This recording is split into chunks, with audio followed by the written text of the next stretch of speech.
महाभारत कथा पूरी तरह से वेद व्यास महाभारत के ऊपर आधारित है। यदि आप इसका निरंतर श्रवण करते रहना चाहते हैं तो इस चैनल को सब्सक्राइब जरूर कर लें और आगे आने वाले सभी पॉडकास्ट के नोटिफिकेशन के लिए बेल आइकन को भी जरूर से प्रेस कर दें।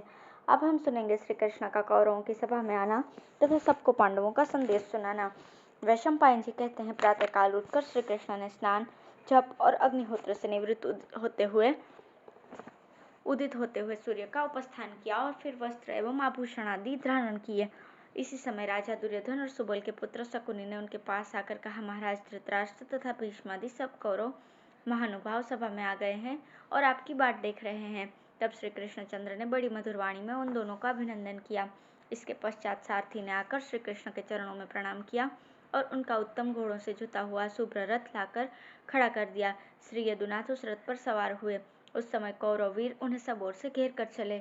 भगवान के पीछे उन्हीं के रथ में समस्त धर्मों को जानने वाले विदुर जी भी सवार हो गए तथा दुर्योधन और शकुनि एक दूसरे रथ में बैठकर उनके पीछे पीछे चले।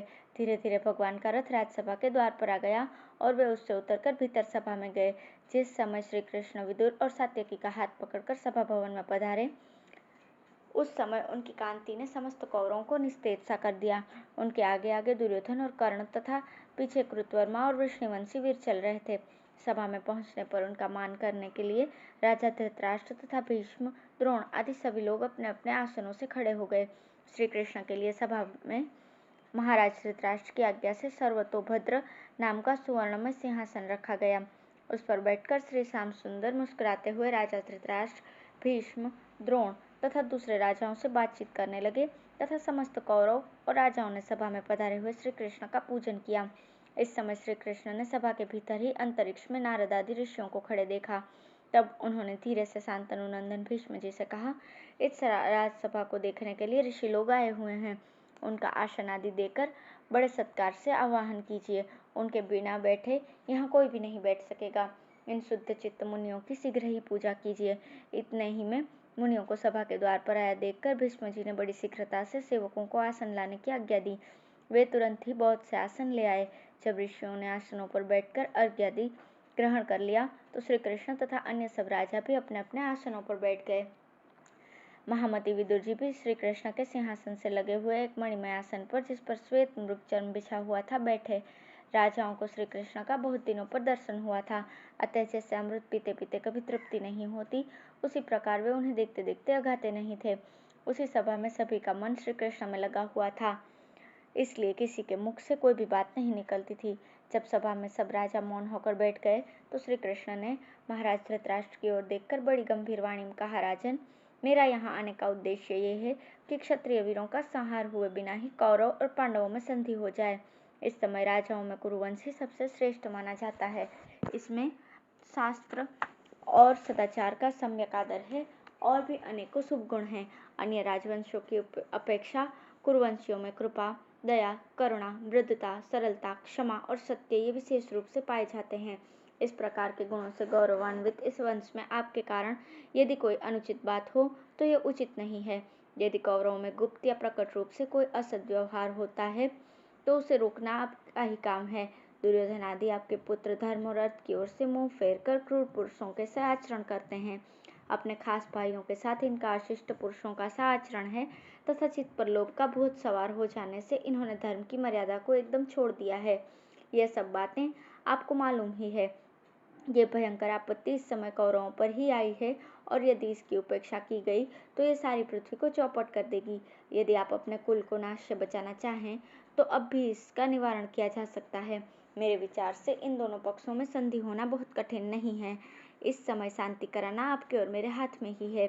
आप अपने पुत्रों को मर्यादा में रखिए और मैं पांडवों को नियम में रखूंगा। आपके पुत्रों को अपने बाल बच्चों सहित आपकी आज्ञा में ही रहना चाहिए। यदि आपकी आज्ञा में रहेंगे तो इनका बड़ा भारी हित हो सकता है। महाराज, आप पांडवों की रक्षा में रहकर धर्म और अर्थ का अनुष्ठान कीजिए। आपको ऐसे रक्षक प्रयत्न करने पर भी नहीं मिल सकते। भरत श्रेष्ठ, जिनके अंदर भीष्म, द्रोण, कृप, कर्ण, विवंसति, अश्वत्थामा, विकर्ण, सोमदत्त, बाहलिक, युधिष्ठिर, भीम, अर्जुन, नकुल, सहदेव, सात्यकी और युयुत्सु जैसे वीर हों, उनसे युद्ध करने की किस बुद्धिहीन की हिम्मत हो सकती है। कौरव और पांडवों के मिल जाने से आप समस्त लोकों का आधिपत्य प्राप्त करेंगे तथा शत्रु आपका कुछ भी नहीं बिगाड़ सकेंगे तथा जो राजा आपके समकक्ष या आपसे बड़े हैं वे भी आपके साथ संधि कर लेंगे।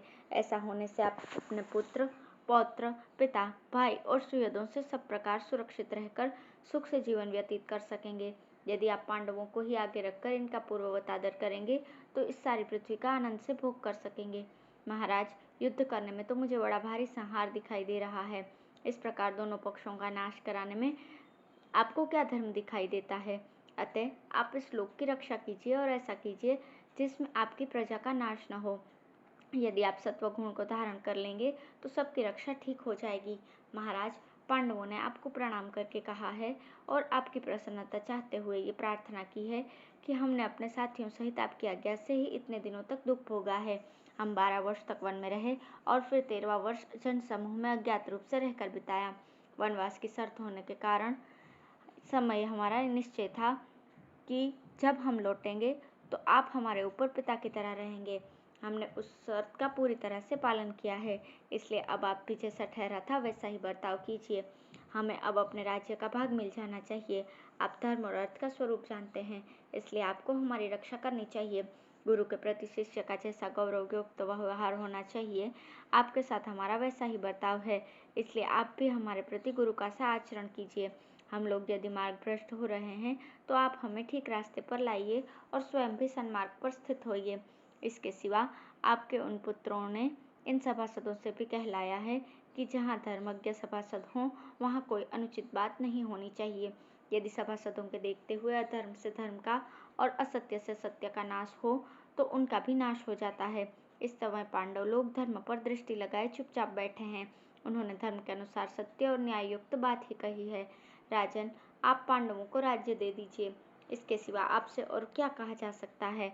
इस सभा में जो राजा लोग बैठे हैं उन्हें कोई और बात कहनी हो तो कहें। यदि धर्म और अर्थ का विचार करके मैं सच्ची बात कहूँ तो यही कहना होगा कि इन क्षत्रियों को आप मृत्यु के फंदे से छुड़ा दीजिए। भरत श्रेष्ठ, शांति धारण कीजिए, क्रोध के वश मत होइए और पांडवों को उनका यथोचित पैतृक राज्य दे दीजिए। ऐसा करके आप अपने पुत्रों के सहित आनंद से भोग भोगिए। राजन, इस समय अपने अर्थ को अनर्थ और अनर्थ को अर्थ मान रखा है। आपके पुत्रों पर लोभ ने अधिकार जमा रखा है, आप उन्हें जरा काबू में रखिए। पांडव तो आपकी सेवा के लिए भी तैयार हैं और युद्ध करने के लिए भी तैयार हैं। इन दोनों में आपको जो बात अधिक हितकर जान पड़े उसी पर डट जाइए। धन्यवाद।